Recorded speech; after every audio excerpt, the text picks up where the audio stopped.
Assalamualaikum warahmatullahi wabarakatuh. Selamat datang teman-teman mahasiswa gizi ya di ilmu bahan makanan topik ke-12, makanan dan minuman kemasan gitu. Jadi hari ini kita akan membahas tentang apa itu kemasan pangan dan nanti juga tentang sampai ke masalah kesehatan gitu ya, tentang yang bisa ditimbulkan karena konsumsi pangan olahan gitu. Nah, hari ini kita akan membahas beberapa topik. Yang pertama adalah kemasan pangan atau food packaging, proses proses makanan kemasan, komposisi makanan kemasan, dan resiko kesehatan makanan kemasan. Jadi ada 4 outline yang akan kita bahas hari ini.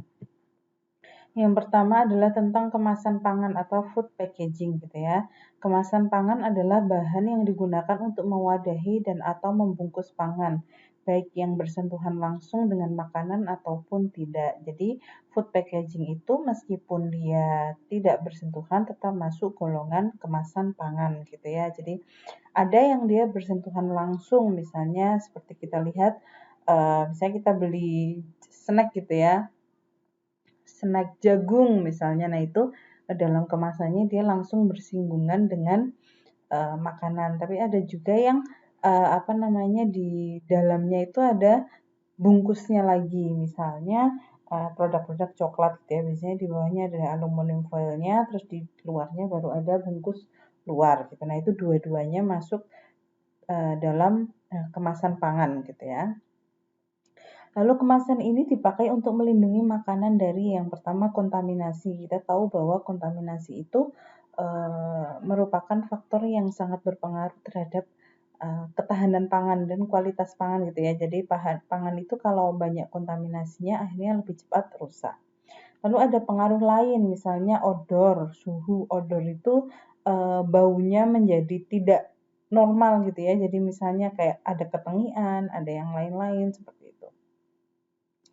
Lalu suhu, kerusakan fisik, cahaya, dan juga kelembaban. Nah, ini faktor-faktor yang menyebabkan pangan itu biasanya menjadi rusak gitu ya.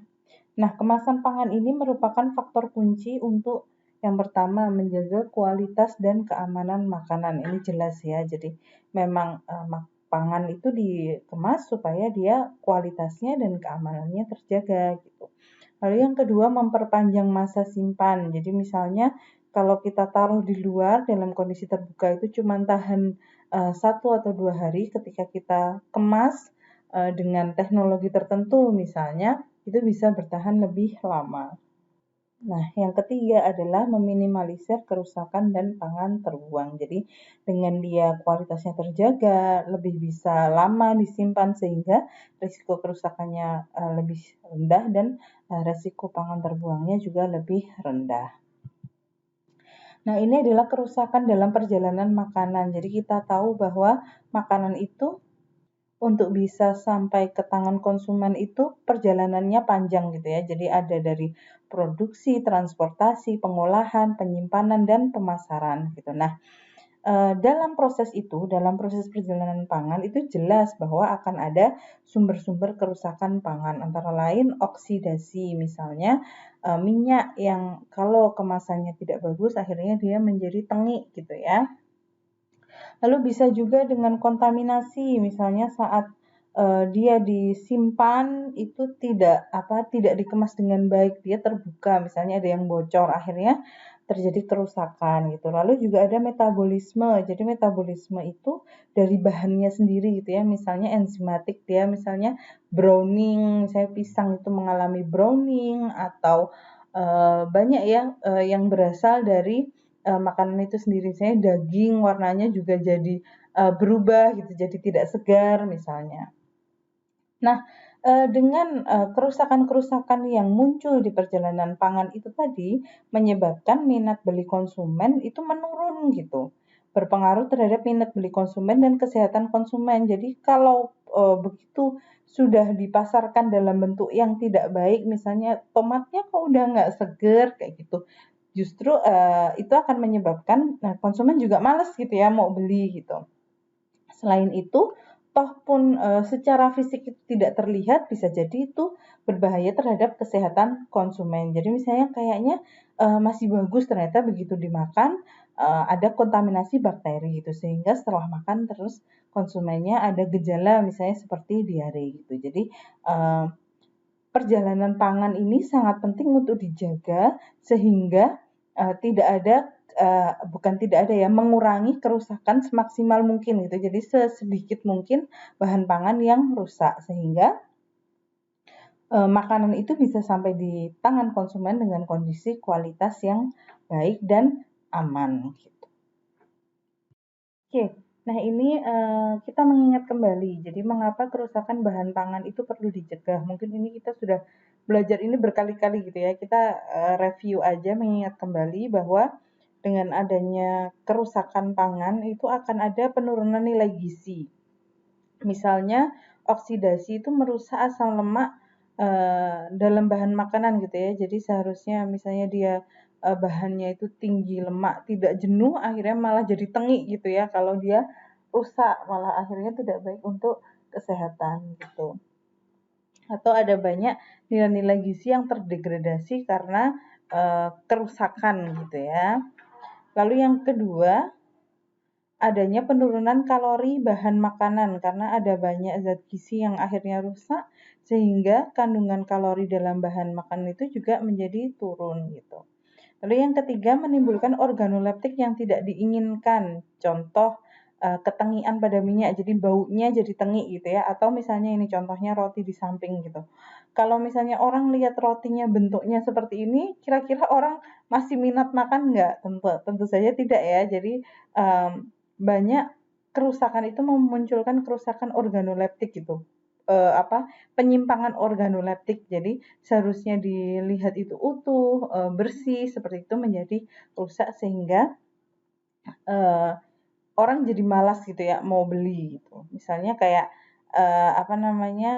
buah misalnya, buah itu ketika dia dalam perjalanan pangannya tidak terjaga dengan baik, akhirnya ketika sampai di pasar buah, misalnya kita bisa lihat ya di pasar itu berapa banyak sih buah yang akhirnya eee, tidak laku gitu karena penampakannya udah nggak bagus gitu. Nah itu berarti dalam proses perjalanan makannya dia tidak dikemas dengan cukup baik gitu, cukup aman untuk menjaga penampakannya tetap baik gitu ya, tetap menarik. Nah, yang terakhir adalah meningkatnya resiko adanya mikroorganisme patogen. Jadi mikroorganisme patogen itu bisa bakteri, bisa virus, bisa jamur gitu.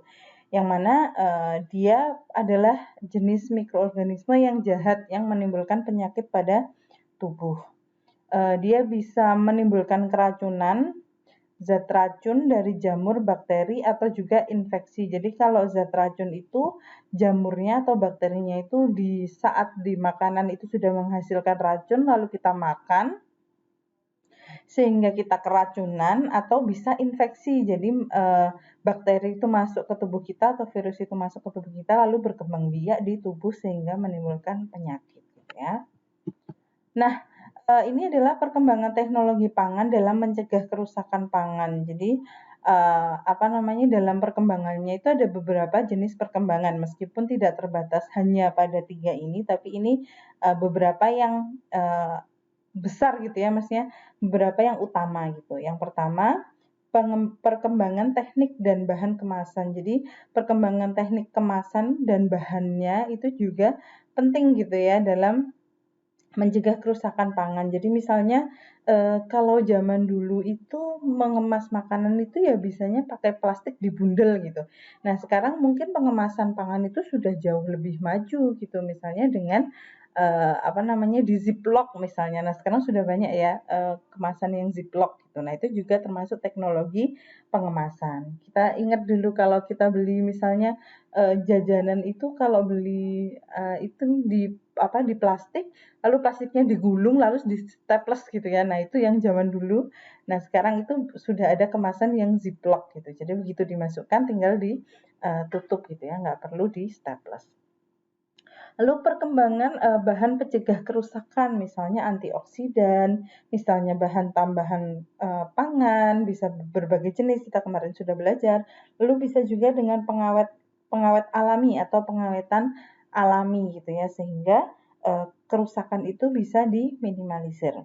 Lalu yang terakhir adalah perkembangan teknik pengolahan. Jadi teknik pengolahan itu juga penting dalam kerusakan pangan. Jadi misalnya pasteurisasi, UHT, freezing, chilling. Jadi freezing itu dibekukan, kalau chilling itu didinginkan gitu. Nah, mungkin zaman dulu tuh belum ada gitu ya seperti ini gitu. Misalnya pasteurisasi, yang nggak ngerti taunya kalau bahan itu yang dipanaskan gitu atau dikeringkan dalam cahaya matahari seperti itu. Nah, teknik pengolahan yang semakin maju itu menyebabkan lebih banyak cara untuk mencegah kerusakan pangan gitu ya. Sehingga harapannya dengan perkembangan teknologi pangan ini bisa menciptakan produk yang aman, awet, dan bergizi tinggi hingga sampai ke tangan konsumen. Nah, ini adalah kriteria kemasan makanan. Jadi, kriteria kemasan makanan itu yang pertama itu aman, diizinkan oleh BPOM. Boleh nggak sih kemasan ini dipakai misalnya? Nah, stabil, tidak mudah rusak. Nah, kalau zaman dulu yang tradisional mungkin misalnya kita pakai daun pisang misalnya. Nah, itu memang secara keamanan aman gitu, nggak masalah. Tapi dia stabil nggak gitu. Kita bisa lihat bahwa itu rentan bocor, rentan sobek seperti itu sehingga dia tidak bisa digunakan untuk kemasan yang sifatnya jangka panjang. Lalu ada juga ekonomis. Jadi kalau kita memilih kemasan makanan itu mana yang sesuai dengan budget kita gitu. Sehingga harga jual produk kita itu juga terjangkau gitu. Lalu menarik, meningkatkan minat beli. Oke, jadi kriteria kemasan makanan itu kalau bisa ya menarik gitu. Jadi jangan sampai misalnya kemasan makanan itu kelihatan kumuh misalnya sehingga orang mau beli, loh ini produk apa gitu, nggak menarik. Lalu yang terakhir ramah lingkungan. Jadi ini sebenarnya bukan yang paling tidak penting ya. Ini sebenarnya penting gitu.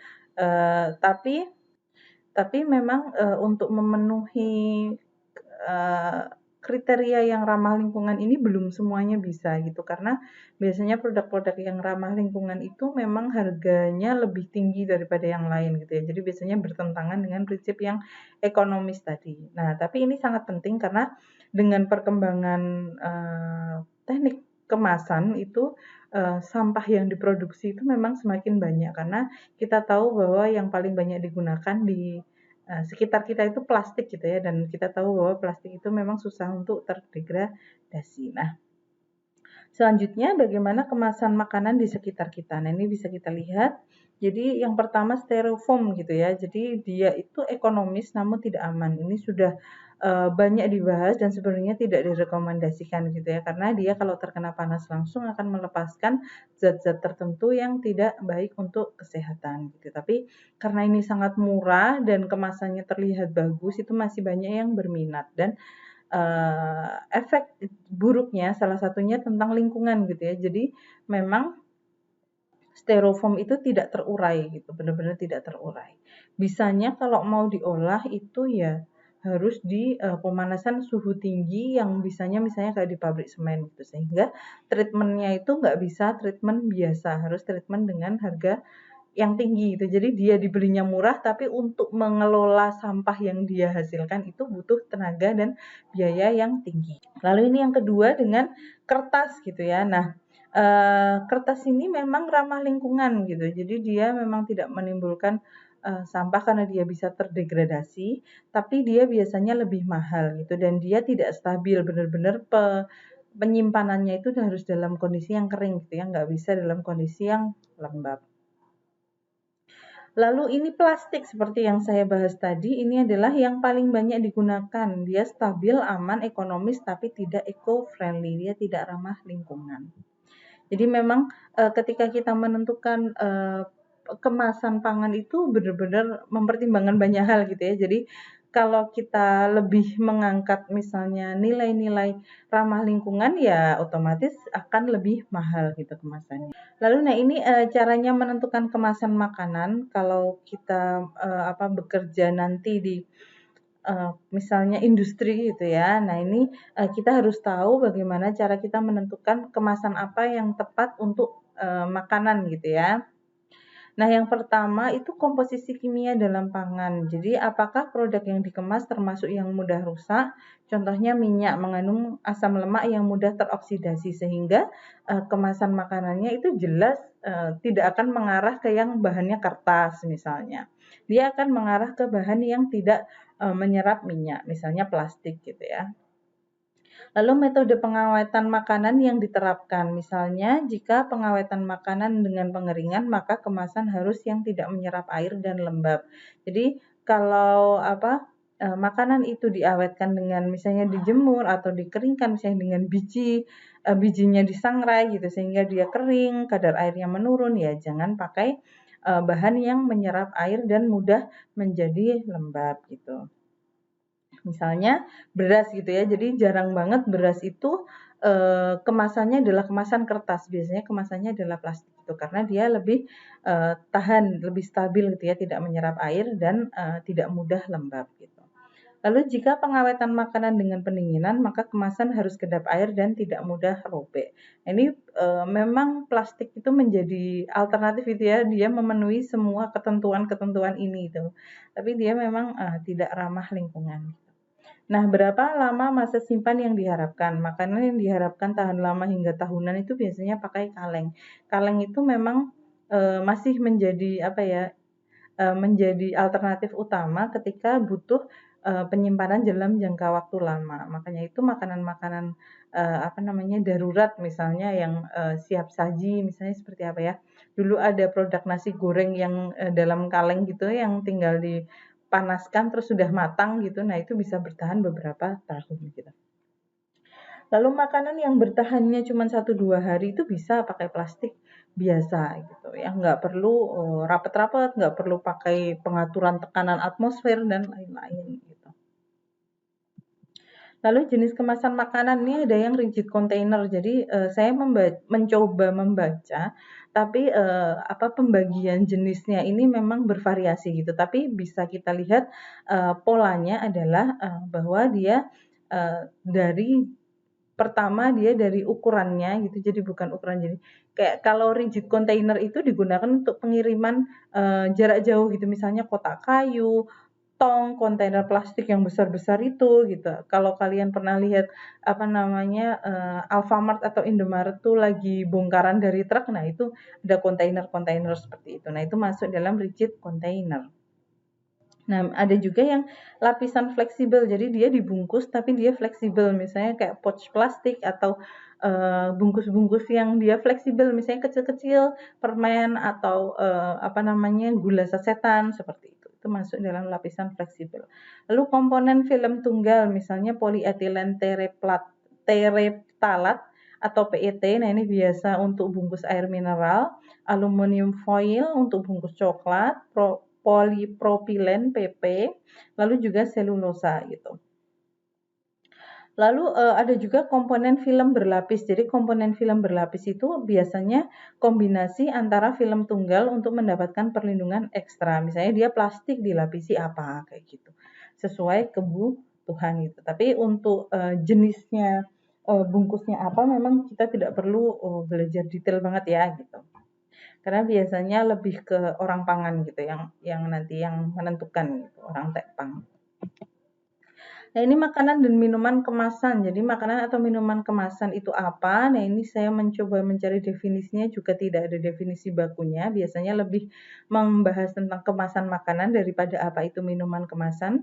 Nah, ini kalau secara umum makanan kemasan itu ya yang dikemas untuk meningkatkan masa simpan, mencegah kerusakan dan mempertahankan nilai gizi serta organoleptiknya. Dapat dalam bentuk kemasan sederhana atau kemasan berteknologi tinggi. Nah, ini misalnya serabi cuma diplastikin gitu ya. Nah, ini termasuk kemasan yang sederhana. Nah, yang ini onigiri juga mungkin masuknya masih sederhana ya karena dia masih pakai plastik sederhana dan sebenarnya nggak rapat-rapat amat gitu. Jadi dia masih banyak celah untuk udara. Biasanya kalau yang sederhana itu untuk makanan yang bertahan tidak terlalu lama gitu. Nah, kalau yang samping ini yang sosis, yang daging itu biasanya sudah pakai teknologi, misalnya ini divakum gitu dengan plastik yang divakum sehingga udaranya sangat terbatas di dalam sana sehingga bakteri tidak bisa berkembang. Nah, ini biasanya kalau sudah divakum lalu nanti di frozen, dibekukan. Nah, kita masuk ke outline yang kedua, yaitu pengolahan pangan kemasan. Nah, sekarang kita masuk di yang outline selanjutnya ya tadi. Jadi ada tingkatan pengolahan makanan minuman kemasan. Jadi makanan dan minuman kemasan itu bisa dari berbagai jenis tingkat pengolahan gitu ya. Jadi misalnya dia itu yang fresh food, jadi makanan segar itu dia benar-benar yang habis panen gitu ya, masih dalam kondisi segar, dia belum diapa-apakan gitu. Nah, kalau pangan itu sudah mengalami pengolahan yang minimal gitu, jadi minimally processed food, itu dia diolah tapi pengolahannya sangat sederhana. Misalnya dia dibersihkan, dikupas, dipotong, dibungkus gitu. Contoh produknya adalah apa namanya? Adalah jagung kemasan vakum gitu ya. Nah, dari bahan yang diproses minimal ini, dia bisa diolah menjadi bahan baku kuliner. Jadi misalnya menjadi minyak jagung atau menjadi tepung gitu ya. Lalu yang makanan diproses minimal tadi bisa diproses juga menjadi makanan olahan, jadi processed food product, yang mana dia dari bahan yang diproses minimal ditambahkan dengan bahan-bahan kuliner gitu ya. Jadi misalnya dia ditambahkan dengan tepung gitu, lalu dia juga ditambahkan dengan bahan tambahan pangan gitu. Nah, yang produk bahan baku tadi bisa juga dibuat sebagai bahan baku industri gitu ya. Jadi dia tingkatnya lebih atas dari yang bahan baku kuliner. Jadi misalnya dia sudah menggunakan apa reaksi enzimatik gitu. Jadi dia membuat misalnya pati termodifikasi atau sirup fruktosa dari jagung misalnya gitu, yang mana dia pembuatannya itu lebih kompleks daripada yang hanya membuat bahan baku kuliner gitu ya. Nah, bahan baku industri ini ditambahkan kepada bahan olahan untuk menjadi produk yang pangan olahan ultra gitu. Nah, ini yang mana dia prosesnya itu sudah kompleks gitu ya. Jadi misalnya ada hidrogenasi, ekstrusi, molding, frying gitu. Nah, ini biasanya lebih banyak lagi ditambahkan bahan tambahan pangan. Contoh produknya adalah snack dan minuman manis gitu. Nah, biasanya produk-produknya itu adalah produk-produk yang ready to eat atau ready to heat produk. Jadi tinggal dipanaskan. Jadi atau dia sudah siap makan, justru sudah siap makan gitu. Beberapa produk yang siap dipanaskan itu misalnya produk-produk yang beku gitu. Misalnya apa ya? Misalnya siomay gitu, dia udah disiapkan dalam kondisi beku, dia tinggal dipanaskan gitu. Atau dulu saya pernah mengalami kalau di kantin itu disiapkan makanan tapi dia sudah beku gitu ya, dalam bentuk beku tapi makanan. Jadi misalnya kita mau nasi goreng ya nasi goreng beku. Kalau kita mau spaghetti ya spaghetti beku gitu, tinggal dimasukkan ke microwave gitu. Dia sudah ready to heat. Nah, kalau yang contohnya ready to eat itu banyak ya, misalnya kayak iklan sosis siap makan misalnya. Nah, itu sudah ready to eat. Berarti dia masuk ke produk-produk yang ultra gitu ya, produk olahan ultra. Nah, ini adalah definisinya.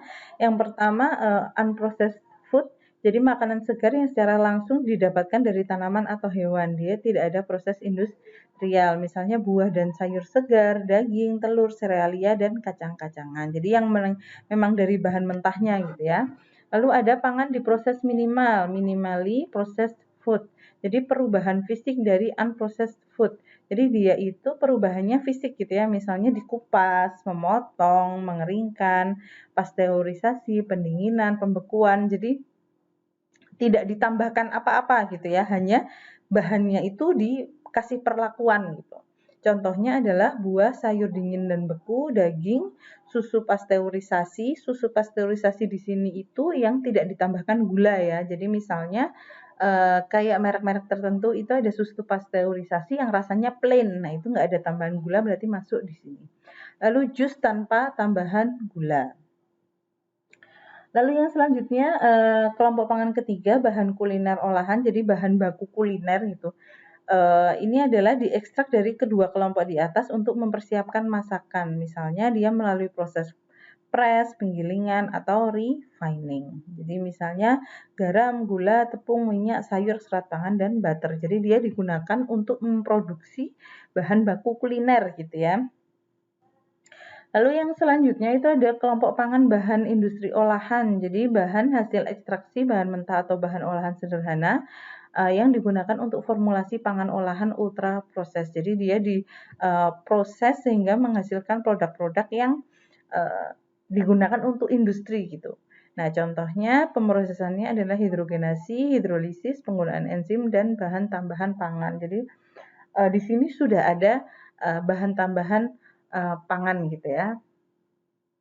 Lalu contohnya sirup jagung tinggi fruktosa, laktosa, protein, susu, dan kedelai. Lalu yang selanjutnya adalah pangan olahan gitu. Produk yang dibuat dengan menambahkan gula, garam, minyak, lemak, dan bahan kuliner lain ke kelompok makanan dengan pengolahan minimal. Jadi yang diolah secara minimal tadi ditambahkan bahan lain gitu. Pemrosesannya contohnya metode pengawetan atau memasak, fermentasi non-alkoholik. Contoh produknya adalah roti, keju, sayur, dan polong kaleng, buah dalam sirup, daging, asap.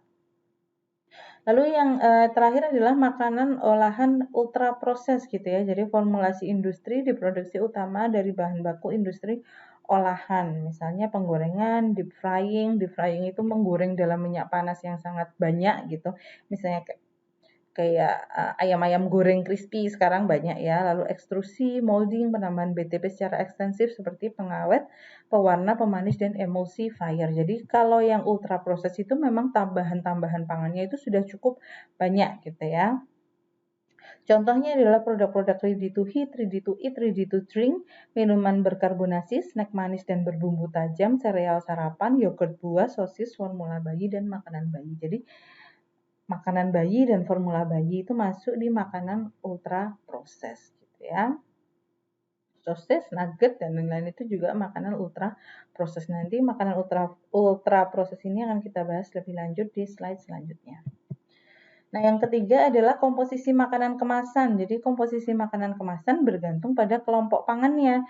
Jadi, semakin tinggi tingkat pengolahan, semakin banyak bahan tambahan. Nah, ini bisa kita lihat tadi yang minimally processed food. Jadi, ini yang terpasteurisasi. Salah satu produknya itu dia hanya susu sapi saja, tidak ada tambahan yang lain. Nah, kalau dia sudah ditambahkan, dia jadi produk olahan. Nah, ini contohnya dia sudah ditambahkan sukrosa, susu skim bubuk, penstabil nabati, perisai identik alami gitu ya. Jadi ini sudah masuk yang olahan. Nah, yang kalau ultra proses itu adalah contoh yang paling kanan. Itu sudah banyak sekali bisa dilihat. Komposisinya sangat banyak dan dia bahan tambahan pangannya itu banyak sekali. Bisa dibaca di sana ada seasoning, whey, cheddar cheese, milk, cheese culture, salt, enzyme, canola oil, maltodextrin, whey protein konsentrat, monosodium glutamat. Jadi ini sudah kompleks sekali gitu. Jelas bahwa ini adalah makanan ultra proses. Dimana kalau kita lihat kalorinya, itu kalorinya cukup tinggi gitu ya. Jadi per serving, jadi satu kali makan, satu kali porsi makan sekitar 28 gram, itu sekitar 21 biji gitu ya, biji Cheetos gitu. Nah, itu kalorinya itu 150, cukup tinggi ya. Di mana yang sebelumnya kita lihat geser di kotak yang susu ini, dia itu per kotak 125 ml kalorinya hanya 90 gitu. Karena total fatnya yang ultra proses itu tinggi sekali, sekitar 10 gram. Nah, ini yang kadang penggagal diet tuh ya ini. Jadi kadang kita ngemil, kita nggak kerasa bahwa produk olahan ultra proses itu kalorinya sangat tinggi gitu. Padahal dia makanan ringan gitu, jadi nggak mengenyangkan sehingga kadang kita makan banyak nggak kerasa gitu.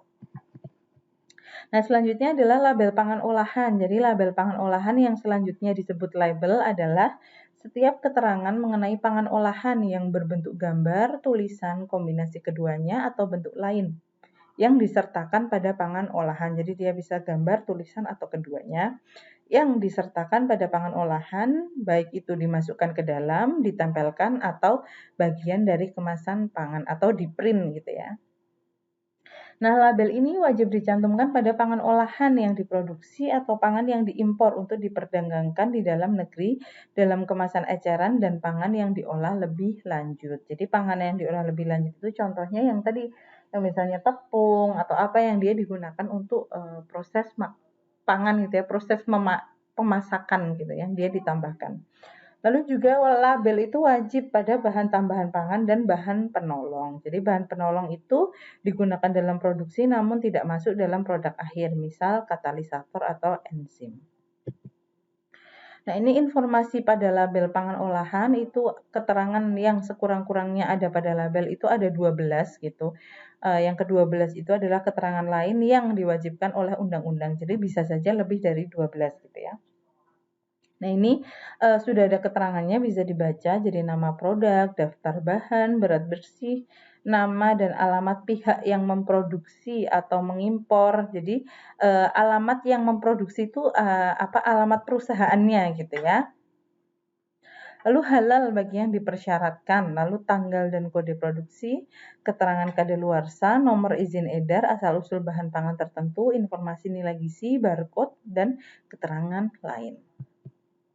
Nah, ini contoh informasi pada label pangan olahan. Kita bisa lihat nama dagangnya adalah Caki, nama produknya adalah nugget ayam. Jadi bisa aja Caki itu punya banyak produk gitu ya. Jadi misalnya dia sosis, nugget ayam. Nah, nama produknya yang ini adalah nugget ayam. Lalu cara penyimpanan, simpan di suhu beku, label halal, ada saran penyajian, ada nama dan alamat produsen gitu ya. Jadi alamat produsennya, nomor izin edar gitu. Lalu kadaluarsa, berat bersih. Nah, ini semuanya sudah ada di sini ya, bisa dilihat gitu. Oke, nah ini ketentuan label pangan. Jadi yang pertama ditulis dan dicetak dalam bahasa Indonesia. Jadi kalau dia produknya dalam bahasa Inggris maka harus diterjemahkan. Misalnya tuna in chili sauce. Jadi tuna dalam saus cabai. Dalam hal keterangan pada label tidak memiliki padanan kata atau tidak dapat diciptakan padanan kata dalam bahasa Indonesia, keterangan dapat dicantumkan dalam istilah asing. Nah, ini travel itu nggak ada dalam bahasa Indonesia sehingga ditulis travel gitu. Lalu selanjutnya ada gambar warna dan atau desain lainnya yang digunakan latar belakang tidak boleh mengaburkan tulisan sehingga labelnya itu harus jelas gitu ya. Bisa terbaca gitu. Lalu keterangan pada label wajib berbentuk tulisan yang dicantumkan secara teratur, jelas, mudah dibaca dan proporsional dengan luas permukaan label. Jadi tergantung labelnya seberapa besar maka tulisannya harus proporsional. Nah, ini contoh yang benar dan yang salah gitu ya. Ada yang misalnya dengan produk-produk susu gitu. Produk merupakan minuman rasa susu coklat yang mengandung susu segar. Jadi dia bukan susu segar murni gitu. Jadi dia hanya minuman rasa susu coklat yang ditambahkan sedikit susu. Nah, itu tidak boleh tulisannya susu segarnya itu besar gitu sehingga orang mengira dia itu susu segar, bukan minuman rasa susu coklat. Nah, ini banyak sekali ditemui. Jadi saya dulu nggak sadar gitu ya awalnya. Lalu setelah itu saya kalau belikan susu misalnya buat anak, saya baca ini susu UHT atau minuman rasa susu gitu. Jadi harus dipastikan kalau kita niatnya mau beli susu ya cari yang judulnya adalah susu UHT bukan minuman rasa susu coklat gitu. Nah, ini yang kedua adalah ketan hitam. Jadi yang pertama itu proporsional ya. Jadi dengan ketan hitam dan minuman rasa ketan hitam di situ jelas. Orang tahu bahwa ini minuman rasa ketan hitam bukan bukan minuman ketan hitam gitu. Jadi cuma rasanya aja.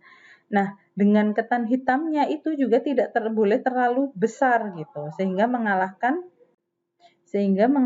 tulisan yang di bawah gitu. Sehingga orang akan lebih condong membaca yang atas.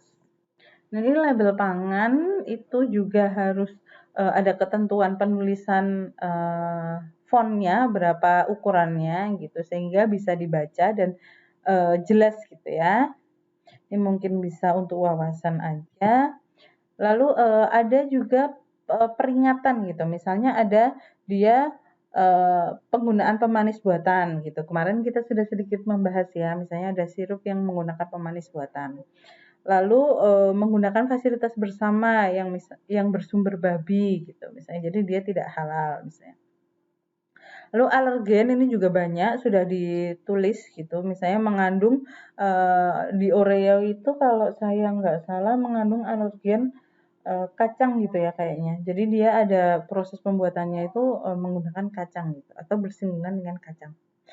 Lalu peringatan pada label minuman beralkohol dan peringatan pada label produk susu gitu. Misalnya susu tidak disarankan untuk anak berusia kurang dari 12 bulan misalnya. Yang terakhir adalah resiko kesehatan makanan kemasan. Jadi ini adalah beberapa produk yang ditarik oleh BPOM karena bisa jadi dia bukan hanya tidak aman tapi tidak halal gitu. Misalnya seperti ini, produk Samyang itu akhirnya ditarik karena dia mengandung babi gitu.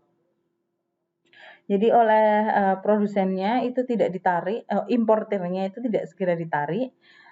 Padahal harusnya dari BPOM itu minta kalau dia mengandung babi itu ada gambar babi gitu sehingga orang bisa mudah mengetahui bahwa oh itu nggak halal gitu.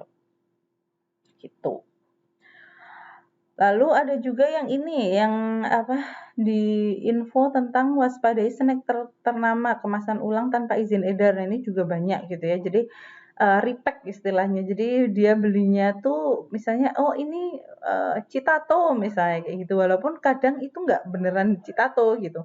Jadi itu kayak produk KW-nya gitu misalnya. Nah, ini yang harus diwaspadai karena ada ini yang ditemukan dalam berita itu dia tidak layak konsumsi. Jadi dia kalau tidak salah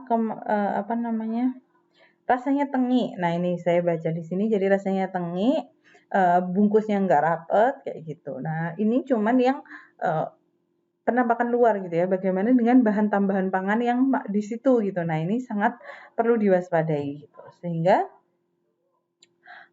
benar atau tidaknya dia memang produk yang ternama itu tidak bisa dipertanggungjawabkan.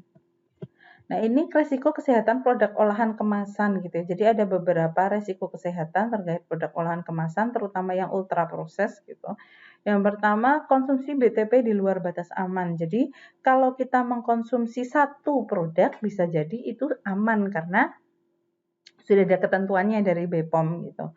Namun jika penggunaannya berlebihan, misalnya mengkonsumsi makanan dalam jumlah besar dan sering, maka berisiko memunculkan dampak kesehatan. Jadi misalnya kita makan burger sama makan Coca-Cola gitu. Coca-Cola itu soft drink isinya jelas banyak sekali. Ada pewarna, ada penstabil dan lain-lain gitu ya. Nah, kita makan burger, patty-nya itu patty asli dari memang mereka bikin atau itu juga bahan olahan gitu. Saya daging burger yang udah olahan dalam bentuk frozen. Nah, itu pasti juga ada pengawetnya, ada pewarnanya, ada penstabilnya kayak gitu. Nah, itu bayangkan kalau itu semuanya kita konsumsi dalam jumlah banyak dalam sehari gitu ya. Kalau salah satu sih aman-aman aja, tapi kalau misalnya kita habis makan burger sama makan soft drink, habis itu pulang masih ngemil snack kayak gitu, lalu habis itu di rumah masih sukanya minum nutrisari, ya kita bisa aja itu akan menimbulkan dampak kesehatan. Jadi memang perlu digarisbawahi bahwa kalau mengkonsumsi satu produk yang jumlahnya kecil itu tidak masalah karena sudah diatur oleh BPOM. Tapi kalau kita sendiri yang mengkonsumsinya berlebihan, itu jelas menimbulkan resiko kesehatan. Nah, MSG itu juga menurut penelitian tidak ada yang membuktikan bahwa dia menyebabkan kanker kecuali dalam jumlah yang sangat megadosis gitu ya, sangat besar gitu. Jadi dalam konsumsi normal itu ya baik-baik aja gitu, nggak masalah. Namun kandungan natrium atau sodium atau garam dalam MSG tidak baik bagi kesehatan, terutama bagi penderita hipertensi. Kita tahu bahwa MSG singkatannya adalah monosodium glutamat, di mana dia komponen utamanya adalah garam gitu.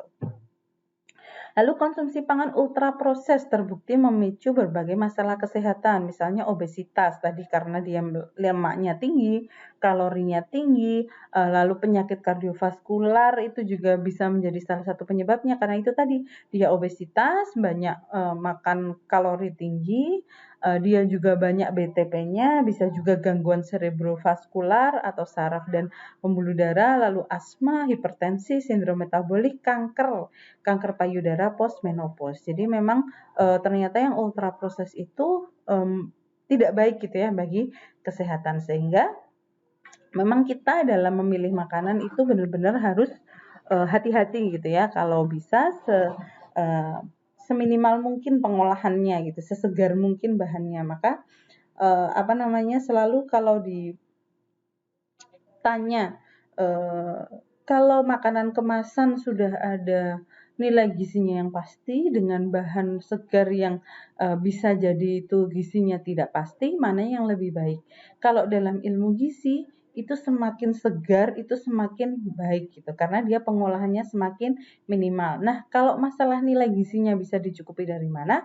Itu bisa dari konsumsi berbagai jenis bahan makanan. Jadi memang tidak ada yang bisa dipenuhi secara instan gitu ya. Kalau kita mau sehat ya kita harus effort, harus usaha untuk mengonsumsi berbagai jenis bahan makanan, bukan dengan cara mengkonsumsi produk olahan, kemasan, terutama yang ultra proses. Nah, terima kasih. Ini referensinya, silahkan kalau mau baca boleh banget. Ini bagus, terutama yang dari BMJ itu mana ya? Nah, ini yang nomor 1 gitu. Itu bagus banget kalau mau baca. Oke, terima kasih atas perhatiannya. Saya tutup. Wassalamualaikum warahmatullahi wabarakatuh.